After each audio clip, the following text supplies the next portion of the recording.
महागठबंधन की ओर से तेजस्वी यादव को मुख्यमंत्री पद का उम्मीदवार घोषित किए जाने के बाद बिहार की सियासत में नई जुबानी जंग छिड़ गई है। लोक जनशक्ति पार्टी रामविलास के प्रमुख चिराग पासवान और बीजेपी नेता व डिप्टी सीएम सम्राट चौधरी ने महागठबंधन पर तीखा हमला बोला है। मुजफ्फरपुर के बोचाहा में लोजपा प्रत्याशी बेबी कुमारी के समर्थन में चुनावी सभा को संबोधित करते हुए चिराग पासवान ने कहा, तेजस्वी यादव की मुख्यमंत्री पद की घोषणा जबरन की गई है, ये जनता तक भरोसा नहीं पहुंचा पाएगी। अब महागठबंधन खत्म है। चिराग ने कहा कि एनडीए की लहर साफ दिख रही है। उन्होंने कहा, जहां जहां जा रहा हूं, जनता का रुझान एक ही दिशा में है। 14 नवंबर को एनडीए की सरकार बन रही है। अब जिम्मेदारी आपकी है कि बोचाहा से लोजपा का विधायक विधानसभा में पहुंचे।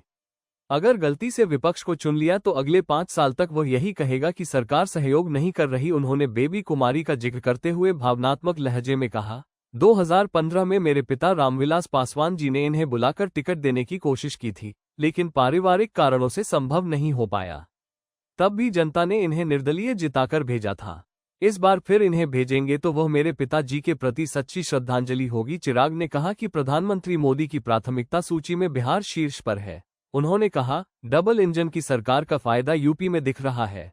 वहीं महागठबंधन अपने ही झगड़ों में उलझा है। जो अपने नेताओं की इज्जत नहीं कर सकता, वो जनता की इज्जत क्या करेगा।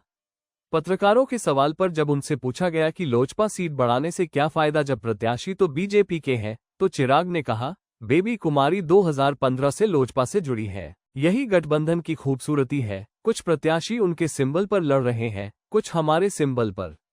ये गठबंधन धर्म है। बीजेपी नेता व डिप्टी सीएम सम्राट चौधरी ने भी तेजस्वी यादव की सीएम घोषणा को लेकर लालू यादव पर सीधा हमला बोला।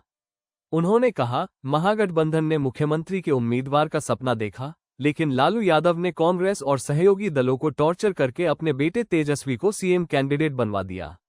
सम्राट चौधरी ने आगे कहा, लालू यादव को जनता ने कई मौके दिए, लेकिन उन्होंने बिहार को पिछड़ा बनाकर रखा। अब एक पंजीकृत अपराधी अपने बेटे को मुख्यमंत्री बनवाना चाहता है। बिहार की जनता इस बार इसे स्वीकार नहीं करेगी।